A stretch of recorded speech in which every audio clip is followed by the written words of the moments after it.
Good evening. Good evening. Good evening. Thank you. My name is Dale Colston, and I'm Assistant Director for Special Collections here at the Newark Public Library in downtown Newark, New Jersey.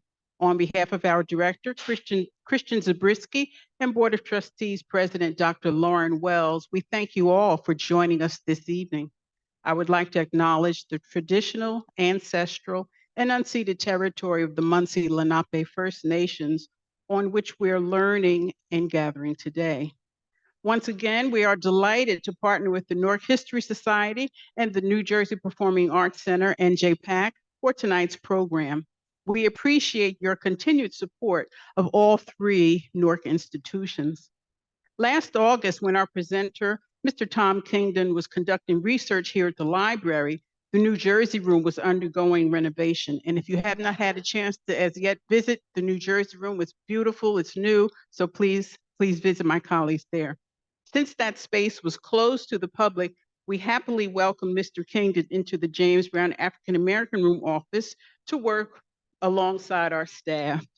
It was so nice to see you then, and wonderful to see you again, Mr. Kingdon. Much continued success to you, sir.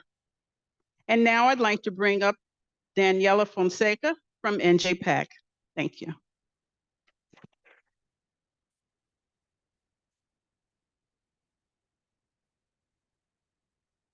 Hello, everyone. I'm Daniela Fonseca. I'm an associate producer with community engagement at NJPAC. I want to thank Tim and the library at Newark History Society for the collaboration in this program.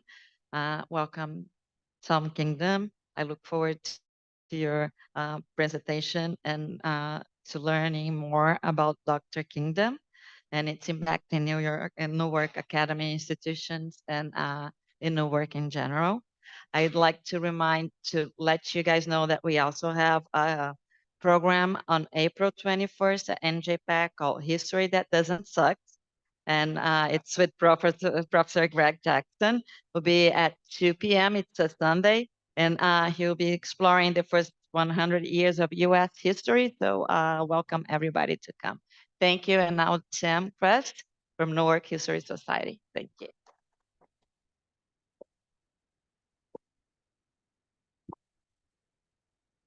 Thanks, Daniela. And it's wonderful how kind of 2 or 3 minutes before 6 o'clock, a number of people come in. I suspect others will too. It's always a battle with the traffic outside.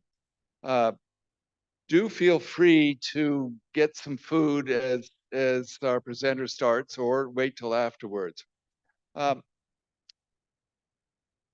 Any one of us who has done any work related to Newark around the 1930s has likely come across the name Frank Kingdon.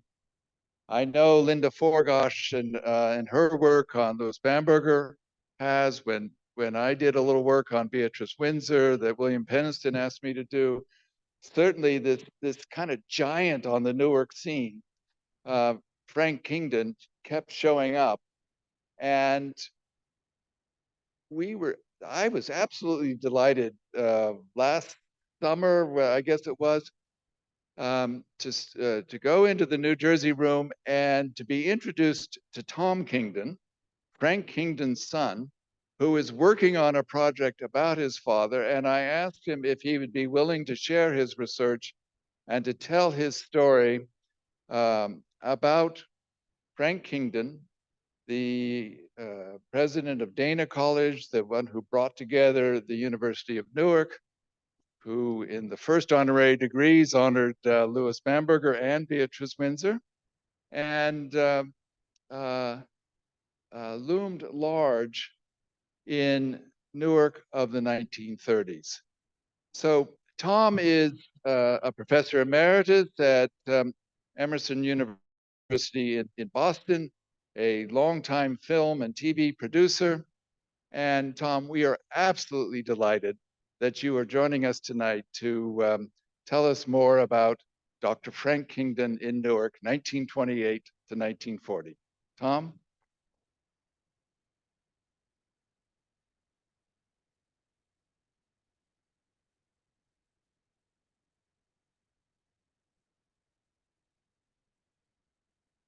Thank you very much, Tim, and thank you everybody for such a warm welcome. It's such an honor to be speaking about my father in a city that he loved so much and meant so much to him.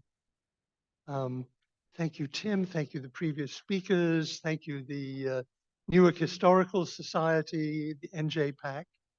Thank you to Newark Library and its wonderful librarians who've been so helpful over the past year or so. Thank you to Warren Grover, with whom I was able to discuss this period, and for his book Nazis in Newark, which first introduced me to the extent of my father's involvement in Newark. Finally, thank you to Steve and Heather Houston for their support and hospitality during this period. Can everybody hear me? Sometimes the mic is a little unclear. Okay, good. Thank you. I'm a little nervous speaking for the first time about this subject, Newark history, in front of an array of distinguished Newark historians, but please bear with me, and I look forward to your comments and criticisms at the end. So as Tim suggested, it's a huge subject, and I have been strictly allocated 50 minutes to talk about it. I can't possibly convey the extent of my father's involvement in his short 12 years in Newark in just 50 minutes. It was so extensive, and he was so involved in every sphere of activity here. So I've had to concentrate on certain aspects and certain achievements, and hope that you can imply the rest from that. Where I can, I'll suggest other areas, but it is so extensive. He was a Methodist minister when he came to Newark. He had arrived in America from England in 1911 at the age of 17, going on 18 years old, and rapidly became a Methodist minister in Maine, became a circuit minister, and then was taken by the Methodist hierarchy to New England, to Boston area, and given ministries there, and enrolled in the big Methodist University in Boston University. And he continued to work in that area for some 16 years before accepting a ministry in the Midwest, in Lansing, Michigan, because he wanted to see more of the United States. And he wanted to understand something of the new wave of industrialization that was gripping the country, and particularly manufacturing centers in Michigan. And that experience drove him politically further and further left until he became really quite progressive, and had no qualms about mixing his political views and his religious message in the pulpit. And it was quite a successful recipe, because he was very successful there as a young preacher, very dynamic, and it encouraged the congregation in East Orange. Where's my clicker? Tom, is the clicker on? In East Orange, Calvary Church, to ask him to come and be their minister. It was in those days an affluent society, the Oranges and Maplewood, and they had some reservations about hiring a young minister with such left-wing views, but he came on condition that he would have the freedom to speak and preach as God willed him. So he came over, and the benefits of being part of an affluent community, such as the Oranges, East Orange in particular, was that he had a good salary. He had a wife and 5 children. Not me, I came several decades later. And also he had access to boards and prestigious boards and charities. He had a seat on the Methodist Quadrennial Congress, which was the administrative body of the Methodist Church. So there were great perks with that position. But at the same time, well, he initially encountered some resistance from the congregation because of his views, but he eventually won them over, and his preaching brought some fame and success, and the church was filled to the rafters and was actually turning people away at the door, unfortunately, by the end. But he always had reservations about that ministry, and he expressed it by saying that he felt that his parishioners were living in a fool's paradise, as he said it, as he described it. And what he had perceived was that many of them had left the urban center of Newark and fled the deteriorating situation in the urban center of Newark for the leafy suburbs of the Oranges and Maplewood. And he felt that this was in 1928. He arrived in 1928. Thank you. He felt that he disapproved of the urban flight, but he also saw that it was not working, that actually the urban sprawl of inner Newark was inevitably going to engulf this affluent suburb, and that they were just not facing that reality. And he said so quite forcefully. And he criticized them because he felt that they were living, part of their affluence was being subsidized by low-paid wages, particularly to African Americans who were serving as their chauffeurs, their cooks, their gardeners, and that this could not endure for long and should not. And he noted that when an African American family moved into East Orange, the town council barred them from using the high school swimming pool. So all this was put him on notice, and he expressed his views. He was also very aware of the overinvestment in the stock market at that time. And in Michigan, he had warned his congregation not to get carried away by the enthusiasm of investing. And he did so here in East Orange as well, but was criticized by stockbrokers for that. But inevitably, he was criticized by estate agents, real estate agents, who felt he was running down the house prices in East Orange. He was criticized by the town council, who considered he was running down the reputation of East Orange, and the town council of Maplewood banned him from speaking within its borders because he was criticizing the town. But sure enough, it was 1928, and within a year, the Wall Street collapse occurred, and a catastrophe hit. And so many of his parishioners lost their fortunes. So many of them were associated with Wall Street. Many of them were commuting in there and out every day. And it was tragic. And as he said, they had to sell their mink coats in order to buy bread. He himself went to Manhattan and saw bread lines 8 people deep stretching around the New York blocks. He went back to Michigan. He went to Detroit, noticed what he called a zombie army of unemployed, listlessly walking around the streets with nothing to do. It was really a tragic situation. He himself responded to this by taking a cut in salary. His wife opened a soup kitchen in their backyard, and he instituted a local currency in East Orange.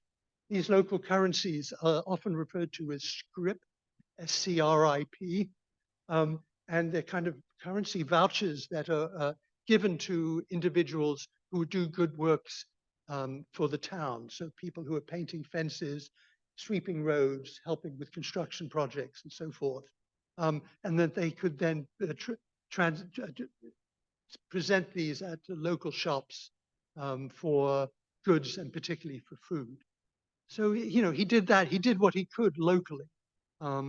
Then a few years later, in 1933, at the height of the Depression, as you know, rolled on until the Second World War and beyond. In 1933, he was invited by a colleague, a Presbyterian minister from New York called Dr. John Voris, V-O-R-I-S. And Dr. Voris invited him to accompany him on a 3-week tour by car of Appalachia, because they heard that the coal mining inhabitants of Appalachia were being particularly badly affected by the Depression. So they get in the car and they drive down there, and sure enough, the first impressions are indeed shocking. They see houses that my father first thought were just suitable for stables for animals, but these were actually the shacks that the coal miners were living in. They noticed, of course, that there's widespread poverty throughout the area, that people are really struggling to find food, and what little food they can get is stolen or borrowed or begged. It's really tragic. And in particular, they notice that the children are hungry. And in fact, they see children with extended bellies through famine. And my father remarks that he had never expected to see starving children in America. All this is quite, makes a huge impression on them. As they travel further, they notice that there's a war in progress between the coal miners and the coal companies. As they travel they're traveling through, say Appalachia, but specifically the coal mining areas of West Virginia, Tennessee, Kentucky. And they travel to Harlan County. And they go to this town of Evarts, where a confrontation, a battle had occurred between the coal miners and the coal owners' police, in which 4 people had died before the National Guard arrived on the scene and put an end to it. They traveled down the road to Pinewood, and a town called Pinewood. And there they see the courthouse and the lawn where in a skirmish 6 people had died. They travel on, and a gentleman gets in the car and accompanies them, drives them to a gas station and where the previous week 2 people had died. They're going down another road, and they're stopped by a man with a rifle who demands to know what their business is in this area, suspecting them of being agents of the coal mining company. So it's really terrifying. And they feel that they are the only people who are really aware, who are visiting this area and taking an interest in these coal miners' lot. And then one day they drive down a road and they see a car parked outside one of those shacks. And they wonder who this could be. They draw up and they go inside, and they see a coal miner's wife with her children gathered around her. And on the bed, on one of their old rusty iron beds, sitting at the end of the bed is a tall, well-dressed, middle-aged lady holding one of the miners' babies. And they recognize that it's the president's wife. It's Eleanor Roosevelt. I tend to cry when I say that. She seems to be the only other person in the country taking an interest in these people's plight. So they leave Appalachia determined to do something. And Dr. Voris has had experience working with international charities. My father is aware of the English Save the Children Foundation. So they decide, yes, we have to do something, and we need to concentrate our efforts on the most needy members of that community, which are, of course, the children. So they call a meeting in Manhattan at the Town Hall Club in Manhattan, a large meeting, and they invite distinguished people to attend, notably the recently ex-president of the United States, Herbert Hoover, who attends, and also the Democratic nominee for president in the 1928 election, Hoover's adversary, Al Smith. And they both agree to attend and sit on the podium. My father, who's chairing the meeting, is sitting between them. And that's the first time that Herbert Hoover and Al Smith appeared on the same podium after that election. And the meeting goes well, and they're able to raise some money. And the first amount of money they raise goes towards alleviating the immediate hunger. And then they raise more money, and that goes towards investing in kitchen gardens so that the miners' families have a more sustainable source of food. And then they raise more money, and that goes towards creating or helping develop schools so that the children have somewhere to go and the opportunity of possibly improving their station in life. So that was the founding of Save the Children Fund, which, as we know, has gone from strength to strength. From that moment here in the United States, it's now very well established, one of the most established and respected charities in the country, and doing enormously productive work nationally and internationally. And my father remained involved with that leadership of that charity. He and Dr. John Voris alternated roles as president and chair, all the way through the 1930s and up until the Second World War, America's joining of the Second World War in 1940-41, when he became more involved in the war effort. Good. So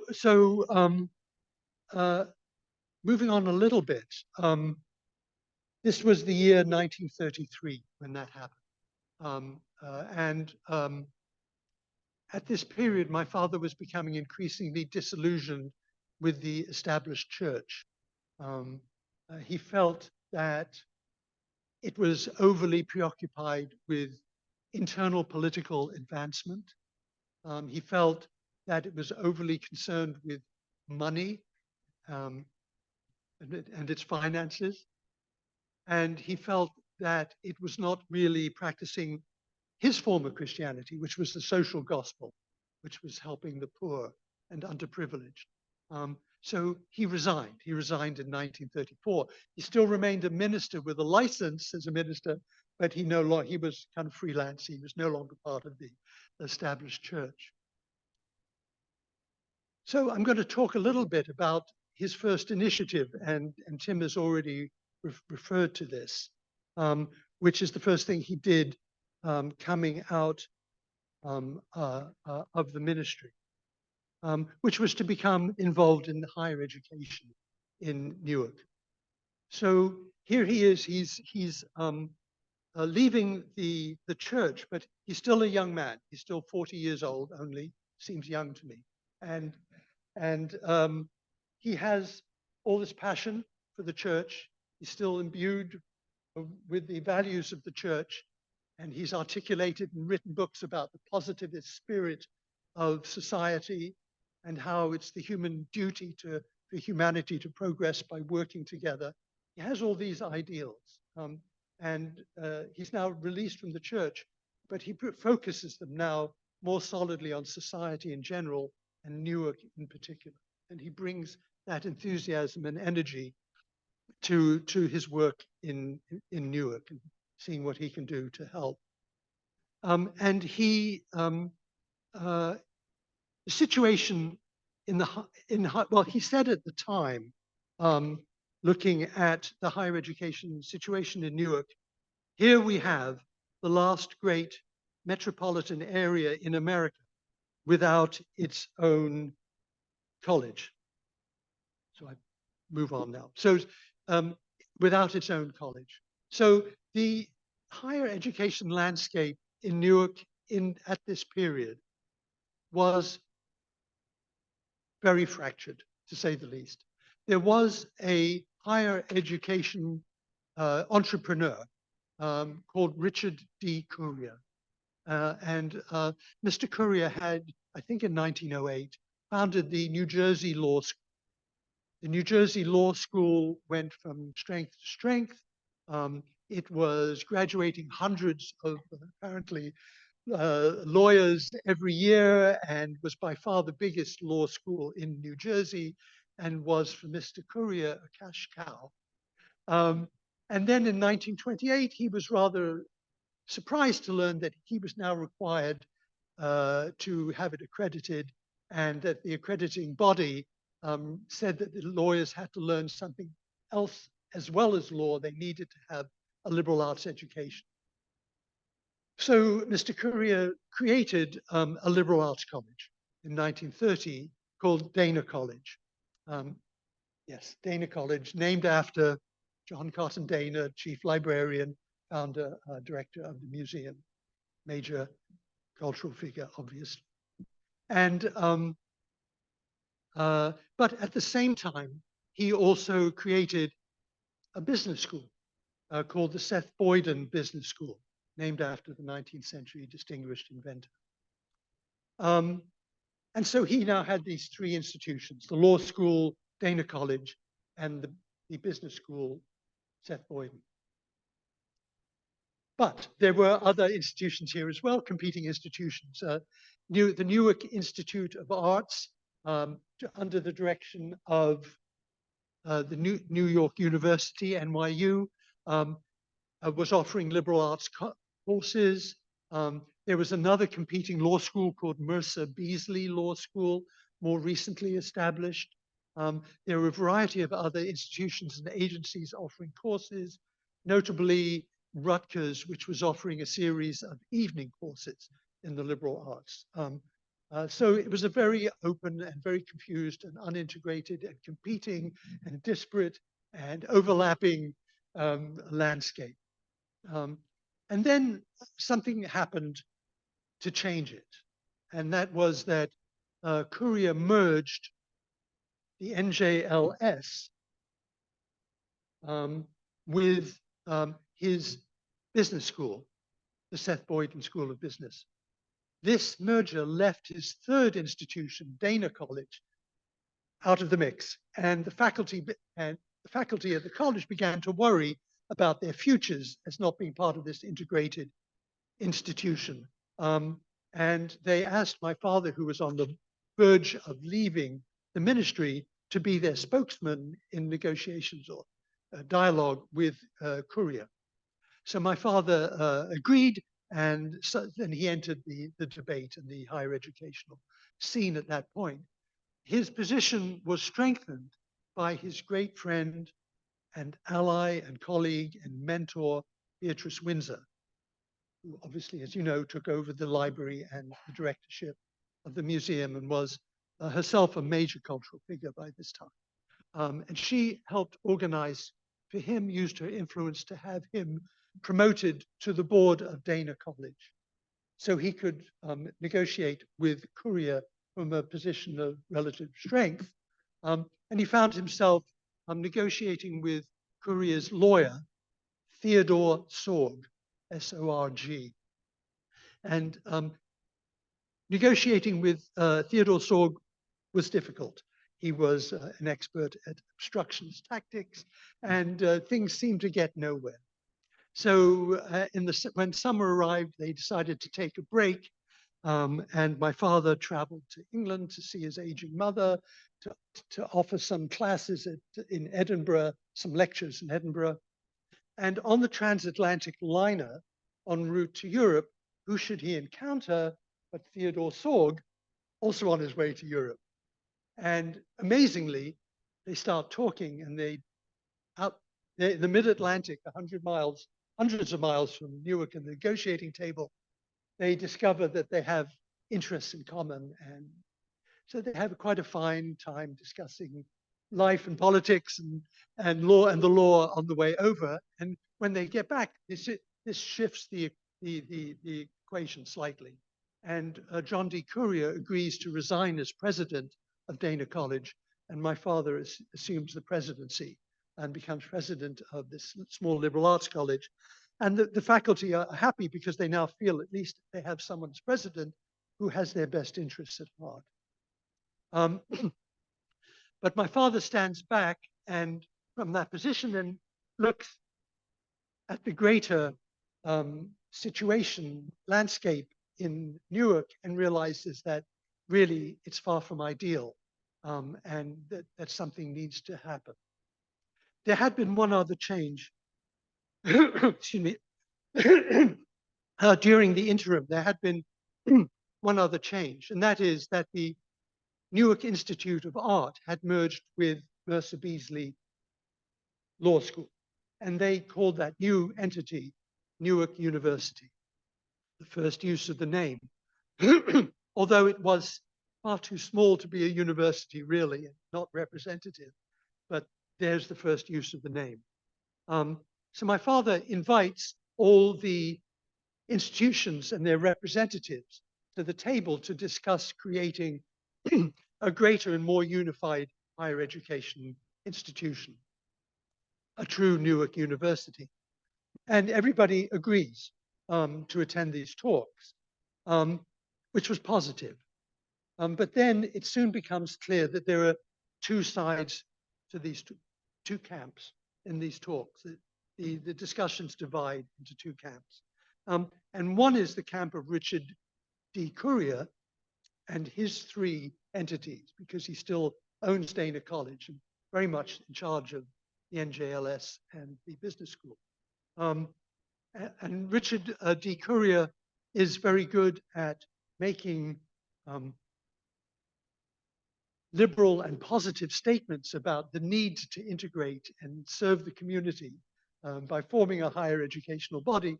But when it comes to actually doing so, it's very resistant because he has such a strong financial interest in his institutions. Perhaps understandable considering. But and then on the other side, there is a consortium of all these other individuals, institutions. Thank you. Thank you. I often get the coughs through a talk, but it disappears very soon. Thank you.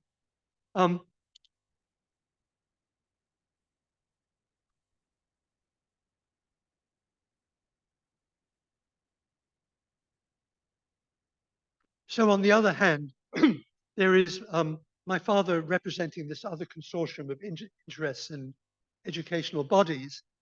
And whenever they take an initiative or make a proposal, it's immediately obstructed by Theodore Sorg on the opposite side. And on the few occasions that Theodore Sorg makes a constructive proposal, the lawyers for the other consortium reciprocate because they're lawyers and that's what they have to do. So there's an impasse, and the negotiations grind on day after day, week after week, month after month, for 6 months, until everybody is really, really tired and dispirited by the process. And members of the consortium are coming up to my father and saying, "You've done a good job, but we can't continue. It's just not getting anywhere. It's a dead end. It's a stalemate. We see no way through this. You know, we have to get on with our lives at this point." But my father, who's still only 40 years old and still imbued with this positivist spirit and believing that humanity can work together and be constructive, and believing without a shadow of a doubt that God is on his side, persists. And eventually, sure enough, Richard Courier, tired of being cast as the villain by the local press, decides to sell his stake in his institutions. They have to negotiate a price, and the price they negotiate is steep, and they have to go out and secure bank loans to cover it, but eventually it's done. And with that step, that enables all the parties to come together and create a unified institution, and thus Newark University is born. And my father is elected its first president. He's only 41 years old at this time. Richard Courier leaves and goes and settles by the coast and founds his last institution, which is a girls' school, and sadly dies maybe a decade later, not too long after, slightly prematurely. Franklin Conklin, who was the president of the Newark Institute and the chairman of the board of the new Newark University, said of Frank Kingdon that his achievement in bringing all the parties together and the creation of the university was the most amazing triumph of persistence I have ever seen. So he assumes the presidency with all this goodwill, really buoyed up by a collective goodwill. And he calls these first 3 years of his presidency the halcyon years of his presidency. He is an unconventional president. If you're a member of a board of a university, you really don't want an unconventional president. It's troubling. But the first 3 years seemed to be okay, and they worked very well. His vision of the University of Newark was not for it to be a classic university. He didn't see it as a potential Yale or Columbia or Drew or even Rutgers as it was. He saw it very much as a working class institution. And he saw it as a means for the working class to better itself. And of course, we're talking the working class in the early 1930s in Newark consists of Irish and Germans and Italian immigrants, consists of Jews, and also an influx of African Americans at the beginning of the Great Migration. So it's a large mixture of people at this point. And he sees it as the opportunity for them to improve their lot. He himself was born in a working class London family, had attended a working class school, and was miraculously lifted out of that and attended a middle class, prestigious secondary school in England through a London Council scholarship, which suddenly transformed his life and prospects. And that transformation, he wanted everybody to have the opportunity to achieve that. So that was one of his driving motives. The other was that he saw that if he could improve the lots of the individual inhabitants of the city, then he could also improve the conditions of the city itself, because by improving their conditions and improving their lives, they would also improve the city, and the infrastructure of the city would grow and improve. That was his hope. And finally, his third great desire and aim was to improve the cultural atmosphere of the city, give it the opportunity to experience arts and culture. And in this, he knew he was very much picking up thread from John Cotton Dana, who he wrote the first biography of John Cotton Dana, and was very aware of being in his tradition in this respect. So concretely, he and the college offered evening classes for students so that they could, if they needed to, work during the day and then subsidize their education in the evening. He noticed that many of the students, the new students, had never really traveled outside Newark, had never been to New York City. So he organized classes that enabled them to travel to New York and experience the cultural life of New York firsthand, as it were, to have a living class in New York City. He really advocated for a free and open curriculum so that the faculty could teach whatever they felt they were inspired to teach, believing that if the faculty were enthusiastic about their subject, then the students would pick up that enthusiasm. He offered classes for parents because so many of the students were first-time higher education university attendees, that he wanted the parents to understand what it was like to go to a university, what their children would be experiencing, and what they as parents could do to help and support their university children.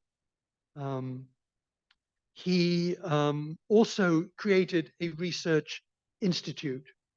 And the aim of the research institute was to investigate the social conditions of Newark and to produce reports that could aid local agencies and bodies, particularly the Welfare Foundation. And this institute was headed by a young economist called Paul Lazarsfield. And Paul Lazarsfield, when he left Newark University, joined Columbia University and created a similar institute there that became nationally and internationally renowned. So, you know, that's a quick brief look at the positives. But eventually there were also problems. Accreditation was the first problem, which is that the accrediting body looked at this rather disparate and unintegrated curriculum, everybody teaching to their enthusiasm, and really felt that it should be brought into line, more into line with the other universities and bodies that they looked after and supervised. So that was one sort of blow to his vision. Then there were increasing number of alumni. As they graduated students, the alumni body increased and became more powerful and influential, and the alumni wanted more professional style sports facilities, and they wanted fraternities. My father wasn't against sports, you know, he enjoyed baseball and stuff, but he didn't want it to become that kind of university. And he didn't want fraternities because he felt that they were elitist and exclusionary.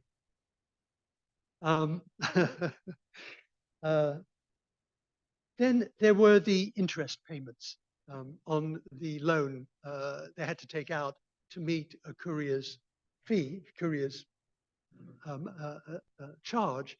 Courier's price was $250,000, which by modern standards is between $4 and $5 million, which for a small university just trying to get started without enormous financial backing was a real imposition.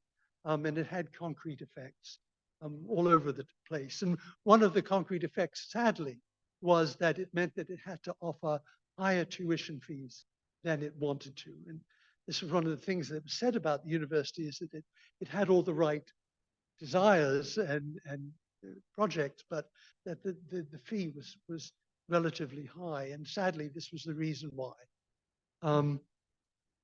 In order to try and fix that problem, he hired a marketing company, but that was a disaster because he hated the methods of the marketing company. He felt photo ops and the pamphlets and material that they put out misrepresented the mission of the university.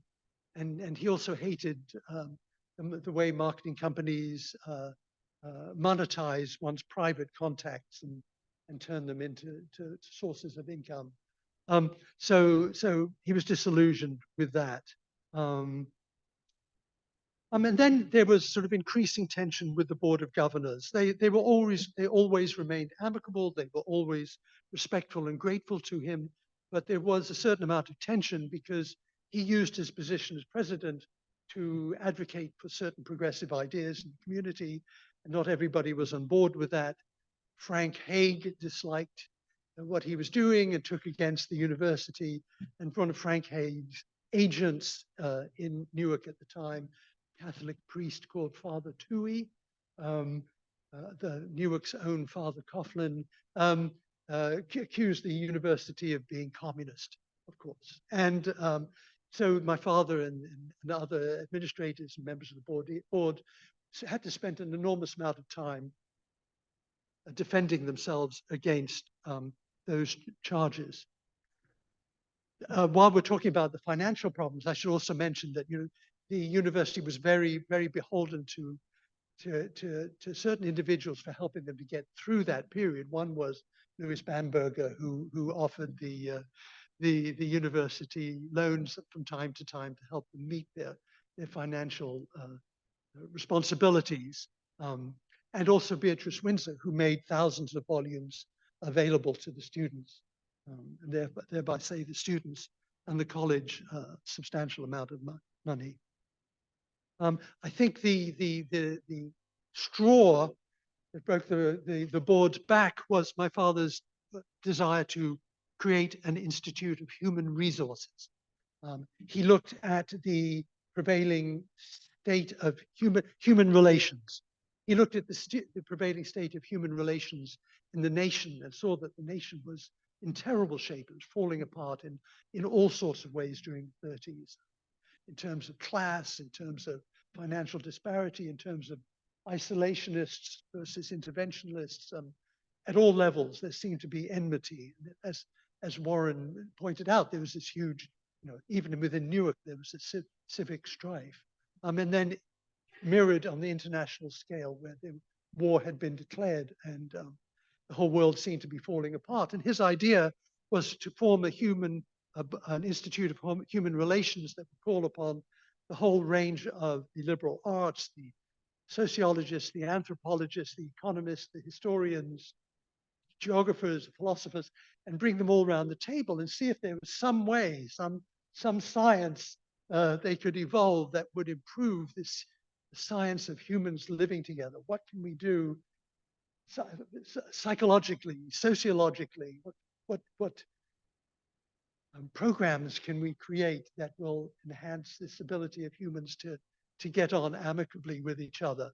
It was kind of a visionary idea, I think, but it didn't sit well with the board, who thought it was just too out of the box, and they didn't think they had the money for it. Although I think Louis Bamberger did contribute initially to it.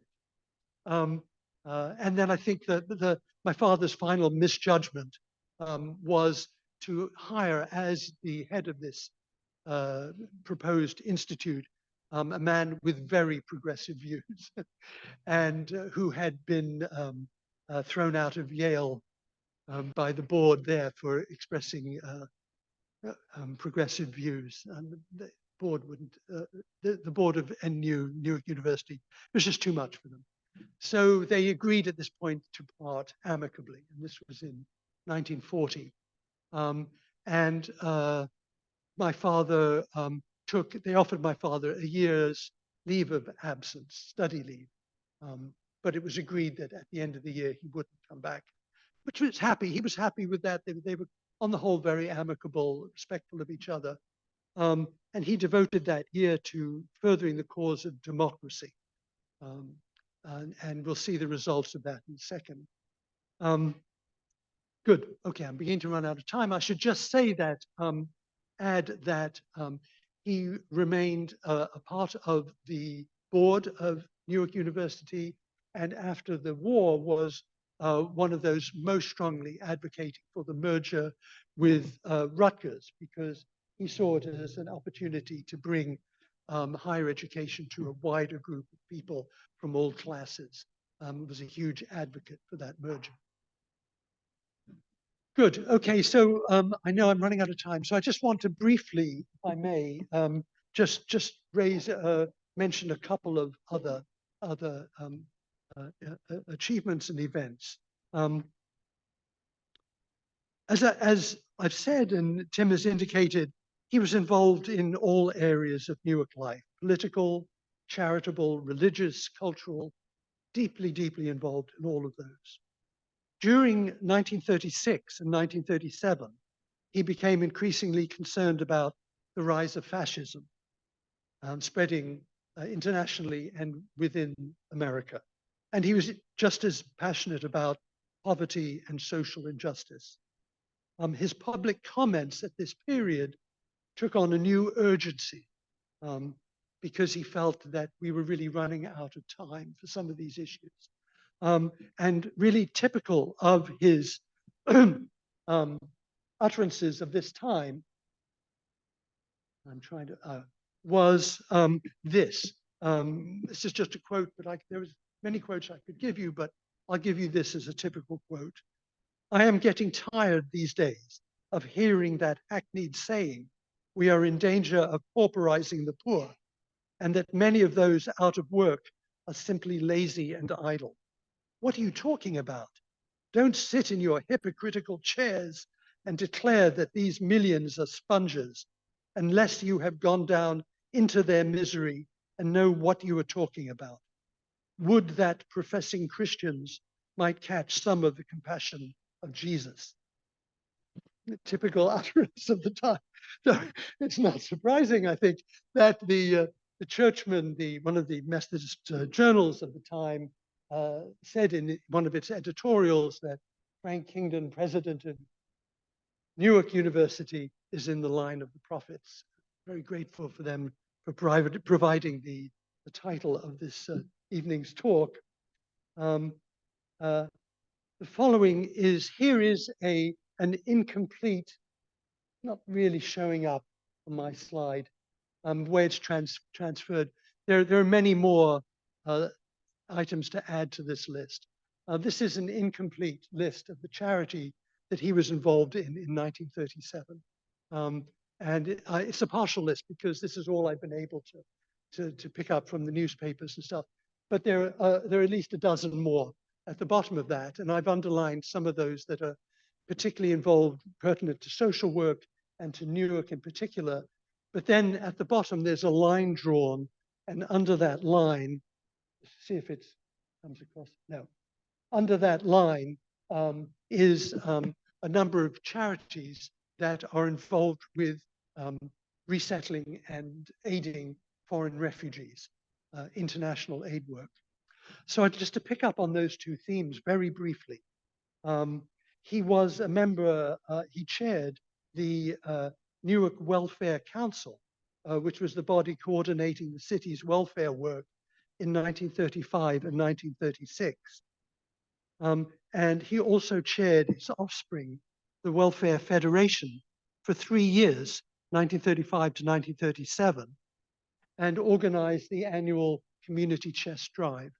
The Community Chest, which is now sort of morphed into the United Way, was at that point the main drive financer of the 51 charities in Newark. These charities relied for most of their funding on the annual Community Chest Drive, which my father led, took a personal interest in leading and spoke repeatedly and forcefully on his behalf. And he set annual targets in that period of around about more or less $1 million a year. He didn't always meet them, but he nearly met them. He came within striking distance. And even with not meeting that goal, which no one expected him to meet, he raised in equivalent in modern terms, $20 million a year in modern terms. So for 3 years running, he's raising $20 million each year to support these charities. And he was very proud of that effort and mentioned it. Very proud of being able to support the city's charitable infrastructure. And I think it speaks to his focus and his values at the time. And finally, I should just want to mention, as Tim had mentioned earlier, towards the end of this period, when he was on his leave from Newark University, still nominally president and certainly resident in Newark, he was becoming increasingly involved in the cause of refugees from Nazi Europe, 1939, 1940, a huge problem. And he chaired a number of charities and agencies at this period. And then he came together with a few like-minded folks in 1940 who decided that they should create their own new committee which would try to rescue refugees from Vichy France, because the whole of Europe at that time, Germany had swept through, and the refugees had fled, increasingly fled the Nazi menace into France, and then Germany conquered France, but it left Vichy France, the southern part of France, under French administration, although it was heavily pro-German, pro-Nazi.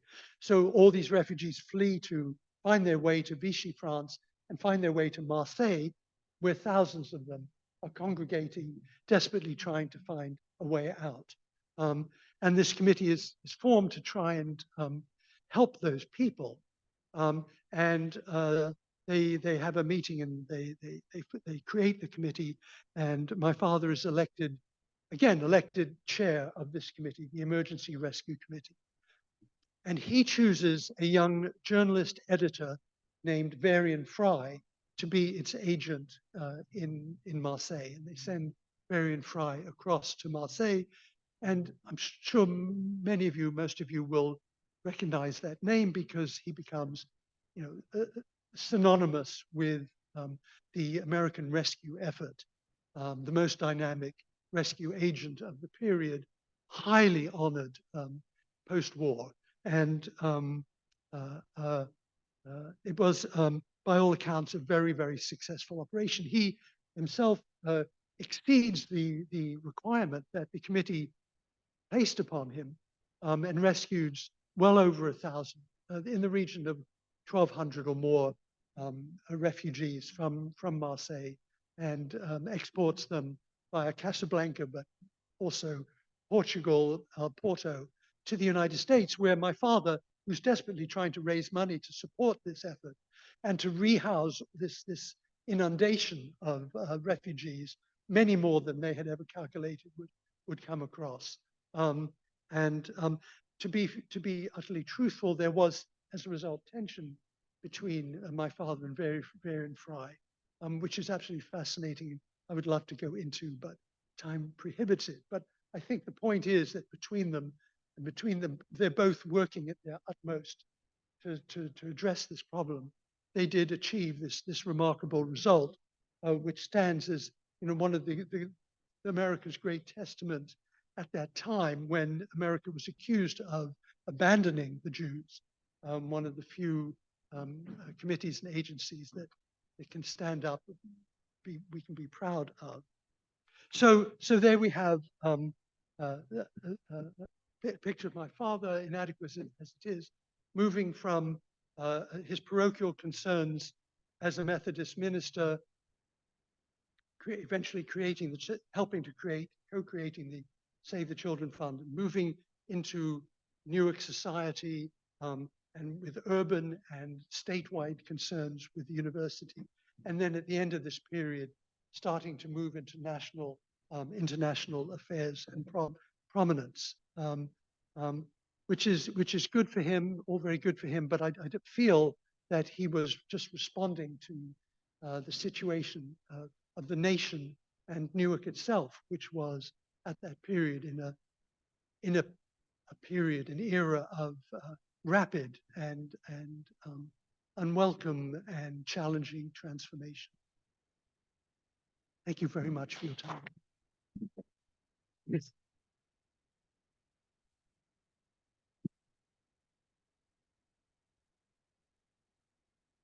Yes.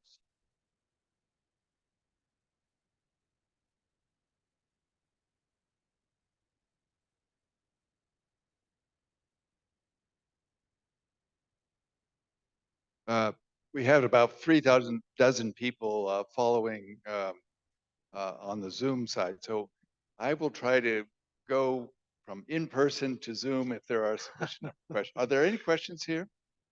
No? Thank you so much. That was fascinating. Dean Schaefer here reminds us that the business school has its roots in this institution that your father created. But I'd like to know, I know that we have time pressure, but what happened after? Okay. Thank you. I was afraid you'd ask that question. During the war, he becomes very associated. He is, because through his position as chair of the community chest, he is invited in Newark. He is invited to attend the White House, where he meets Franklin Roosevelt. And Franklin Roosevelt and he get on, and he's invited back. And he eventually becomes an advisor and speechwriter to the president during the wartime period, and writes the campaign, the book that launches Roosevelt's final campaign. And then he becomes very involved in progressive politics. Yes, he was. So his career was ended in 1954 when he was ultimately blacklisted. And he was blacklisted late in the day. He thought he had escaped it because the blacklist was, he was being threatened, from as a premature anti-fascist from pre-war days all the way through to the 50s. He thought he'd evaded it, but they got him in the end. And he suffered somewhat of a demise in 1954. He was a very prominent a newspaper columnist and broadcaster in New York City, very well known, and then almost overnight fell from grace and had to spend the last 20 years of his life rebuilding his reputation with the help of the New School in New York. Yeah. He died in 1972. And Tom, I'm going to throw in, did his first wife, you're obviously later in his life, Yes. that he met your mother and such. Yeah, so I have incomparable admiration for my father in his public work. His private life is another question.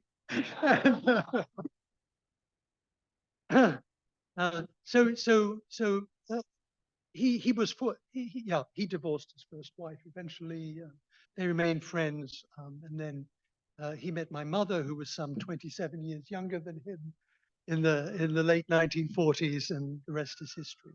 Well, we're pleased.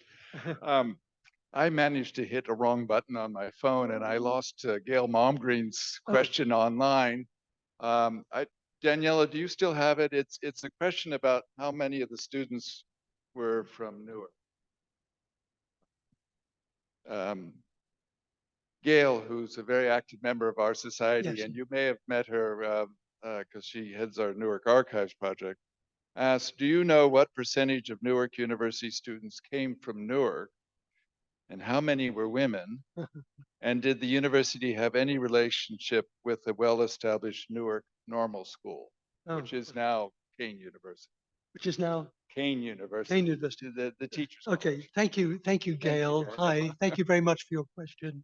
Gail, of course, is one of the librarians who's been so helpful, and her index of articles on Newark and my father also included in the search engine has been very helpful. And I can't answer all those questions, I'm afraid, but I think, especially in the early classes, I do think a predominant number of students came from Newark University, and I think it was the go-to university for residents of Newark. I mean, Philip Roth thought of going to Newark University first of all before he escaped to Bucknell, but he didn't consider going anywhere else. I know, especially in the first year, that was the case, and that the majority of the graduating class in that first year were women, which was unusual at the time, and that amongst that class was one African-American woman, which was unusual at that time. He was very proud of that. And yes, I'm not sure about the normal school, whether it was one of those other, I need to go back to my notes perhaps and figure that part out. Thank you. Another question from folks here? Yeah, and Noel?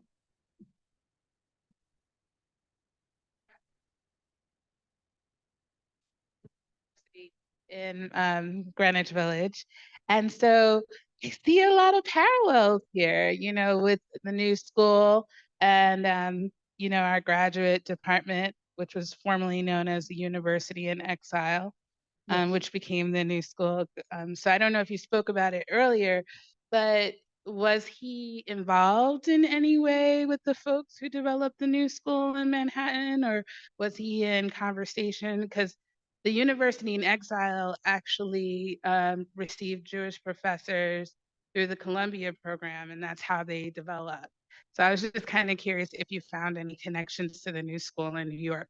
Yes, yes, you're right. There is a connection there. He did know he was very friendly with the first president of the new school, and that president, I've forgotten his name, but he was one of those who was on the committee that founded the Emergency Rescue Committee, and was a close colleague on a number of these kind of initiatives with my father, often appeared on the same platform. And when my father fell from grace, um, it was the new school that went out of its way to help to rehabilitate him by offering him opportunities to teach and eventually naming a lecture hall after him. Thank you. Yeah. Maureen, do you have any comment? There you are. Thank you. Well, I owe so much to you, Warren, and I haven't covered the part that's covered in your book. If you want more insight, you should reread that book. My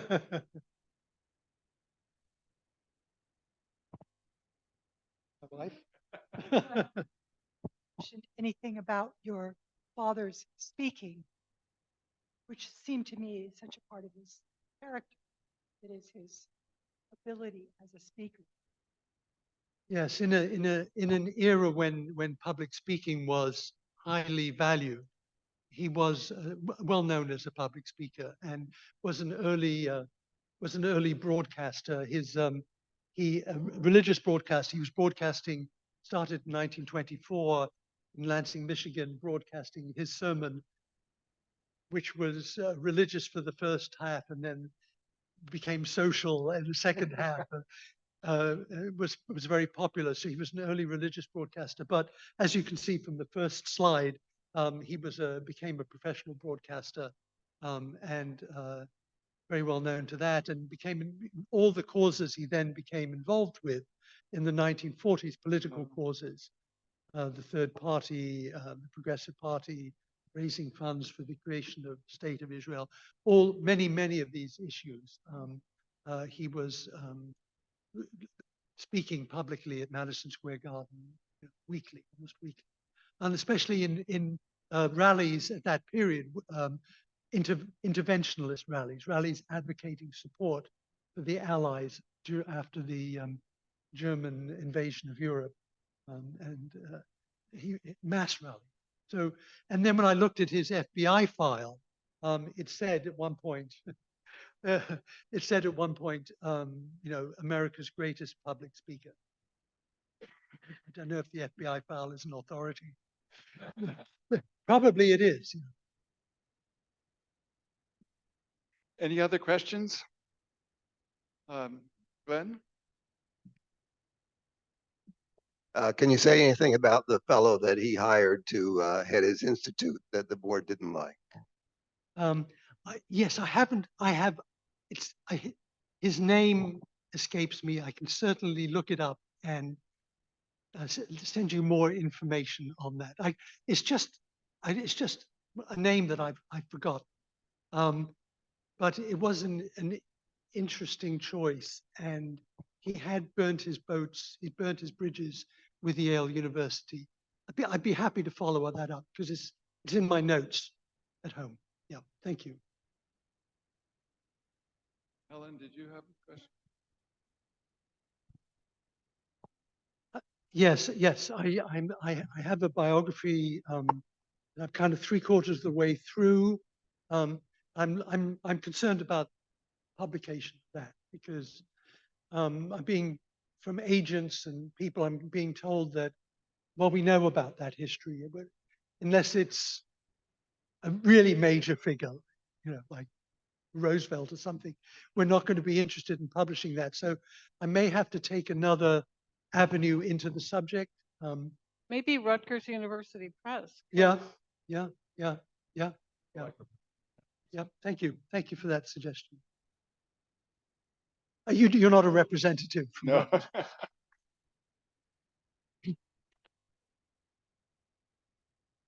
Are there any other questions? If not, let's give him another round of applause.